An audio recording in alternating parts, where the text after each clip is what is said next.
If the woman you love walks away, how do you really feel? And what do you do when no one is watching? When men get dumped, they rarely cry in public. No dramatic scenes, no long emotional texts, no breakdowns that others can see.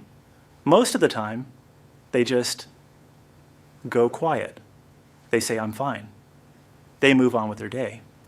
They act like nothing changed. But here's what people don't see. The silence isn't strength. It's survival. The "I'm fine" isn't truth. It's protection. And the moving on, it's not healing. It's avoidance. If you're a man who's been dumped, or if you know someone going through this, stay with me. Let's talk about what really happens behind the silence.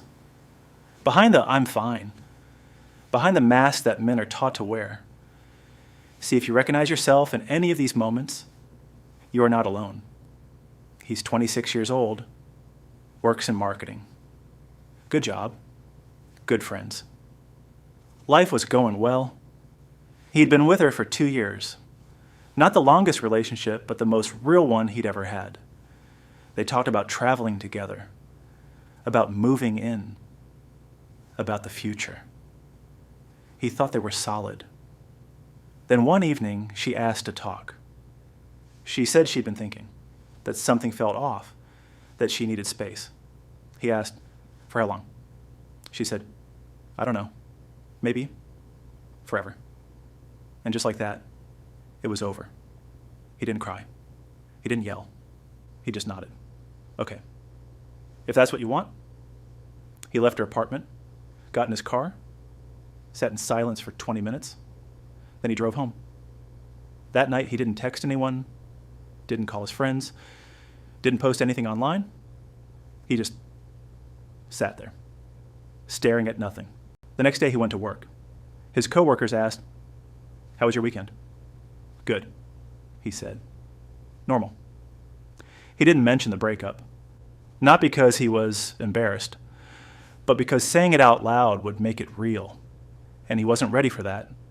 So he buried himself in work, took on extra projects, stayed late. Not because he was ambitious, but because being busy meant he didn't have time to think. His friends noticed something was off. "You okay, man?"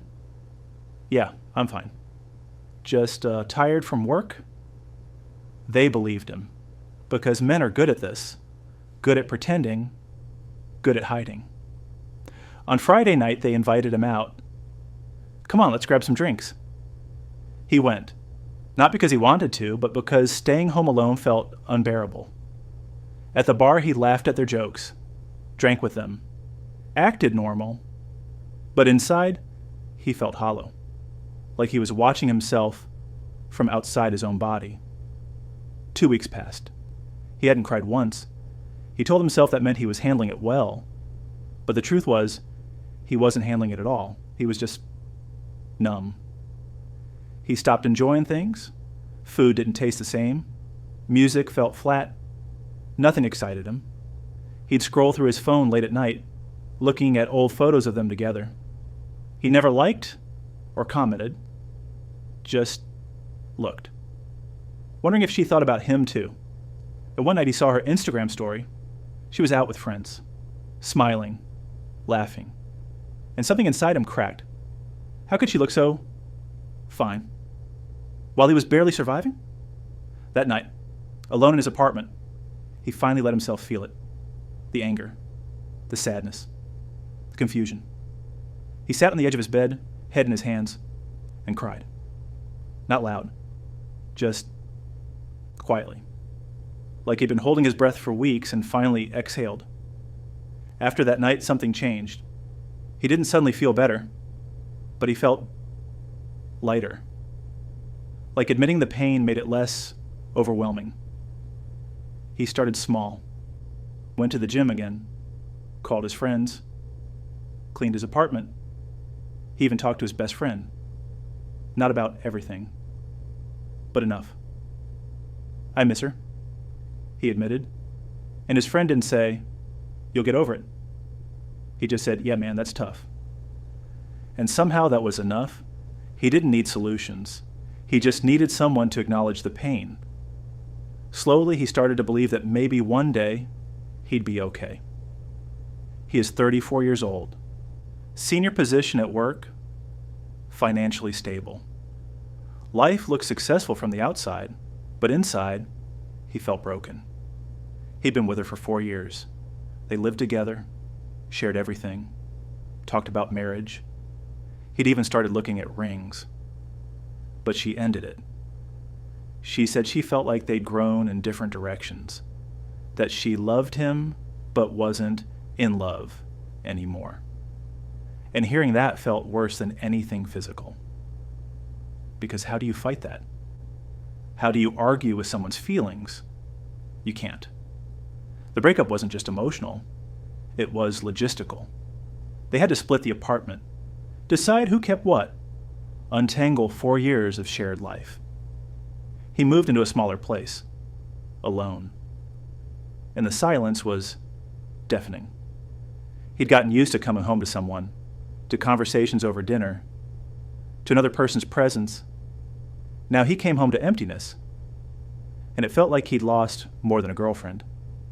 He'd lost a partner, a best friend, a future. At 34, the questions felt different. Did I waste 4 years? Am I too old to start over? Will I ever find someone again? His married friends didn't know what to say. You'll meet someone else.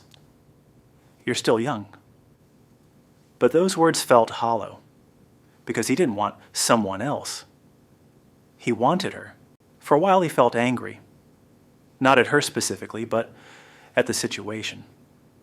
At the unfairness of it all. He'd done everything right. Been loyal, supportive, present. And it still wasn't enough. That realization hurt more than the breakup itself, because it meant love wasn't always enough. Effort wasn't always enough. Sometimes people just drift apart. And there's nothing you can do to stop it. He tried to distract himself. He went on dates, downloaded apps, met new women. But every conversation felt shallow. Every connection felt forced. Because he wasn't looking for someone new. He was looking for a distraction. And that's not fair to anyone involved. So he stopped. And one night he sat alone in his new apartment and asked himself an honest question. What am I actually running from? And the answer came quickly. The fear that he'd never feel that way again. That what they had was once in a lifetime. And now it was gone. But then he realized something else. If he could feel that deeply once, he could feel it again. Not with her, but with someone else. Someday. And that thought gave him hope. He stopped trying to rush healing. Instead, he focused on rebuilding himself. He went back to hobbies he'd neglected, started running again, read more, reconnected with old friends. He learned to enjoy his own company. And slowly, the apartment stopped feeling empty. It started feeling like his space, his life. Not incomplete, just different. And different didn't have to mean worse. There are men who pretend nothing happened. They go to work. They hang out with friends. They say, I'm fine, with such conviction that everyone believes them. But at night, when they're alone, the mask falls. And they don't know what to do with the silence. There are men who go completely quiet. They stop talking about feelings. Stop sharing, not because they don't hurt, but because they were never taught how to express pain.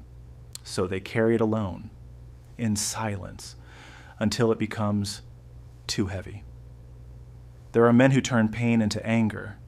They convince themselves that she was the problem, that they're better off without her. They replay every argument, every flaw, every reason to justify their resentment, because anger feels stronger than sadness. It feels like control.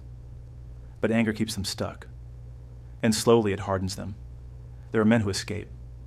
They drink more, party more, sleep around, not because they've moved on, but because feeling wanted temporarily numbs the pain of rejection.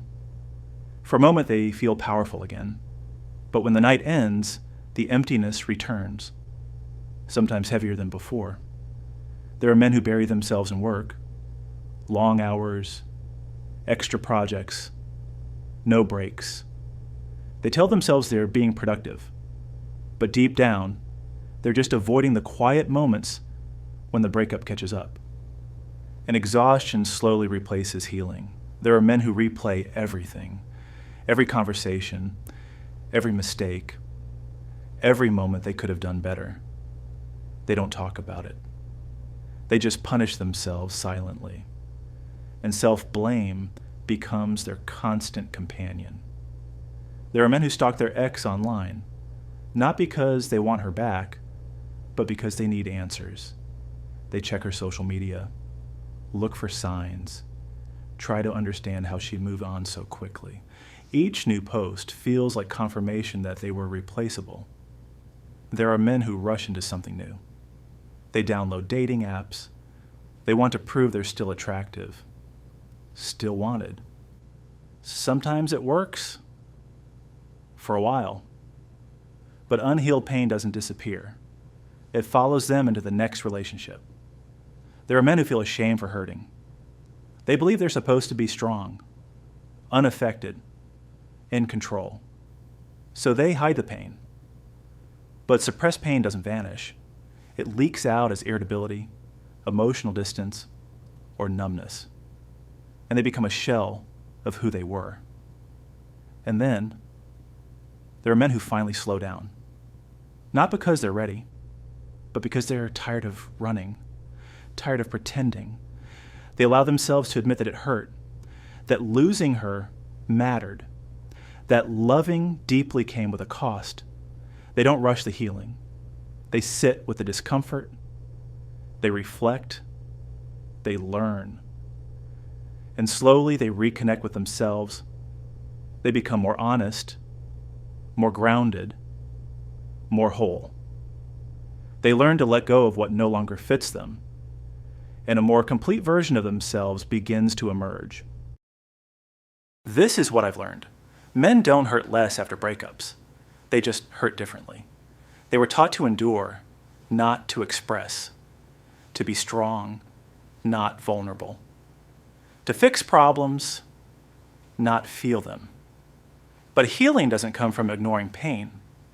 It comes from understanding it. Heartbreak doesn't make a man weak. It means he was emotionally present. It means he cared. It means he loved deeply.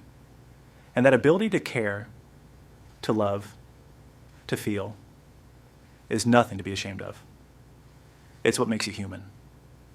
If you're a man going through this right now, I want you to know you don't have to have it all figured out. You don't have to move on quickly. You don't have to be strong for anyone else. You just need to be honest with yourself. It's okay to miss her. It's okay to feel lost. It's okay to not be okay. Healing doesn't happen overnight. It's not linear. Some days will be better. Some days, the pain will come back. And that's normal. What matters is that you keep going, not by running from it, but by walking through it. One day you'll wake up and realize you didn't think about her at all. Not with pain, not with anger, just neutrality. And that is when you'll know you've truly healed. This experience doesn't define you. It refines you. You're becoming someone who knows what it means to lose and still choose to live fully. And that is true strength. And if you're listening to this and thinking of someone you know, a friend, a brother, a colleague who's going through this, give them space. But don't assume they're fine. Sometimes the strongest looking men are the ones barely holding it together. Check in. Not with, "Are you okay?" But with, "I'm here if you need anything." That's enough. If you've been through this, I want to hear from you. How did you cope? Did you escape? Shut down? Or eventually face the pain? What helped you get through those days? Share your story in the comments. Your words might help another man feel less alone tonight. because silence shouldn't be the only option. And if you found this helpful, please like and subscribe. This is a place where we speak honestly, heal quietly, and grow together. You don't have to carry this alone, and you will get through it, one day at a time. Thank you for being here. Thank you for trusting me with your time. Take care of yourself. Be gentle with yourself. And remember, your pain is valid. Your feelings matter, and you are worthy of love and peace. Always.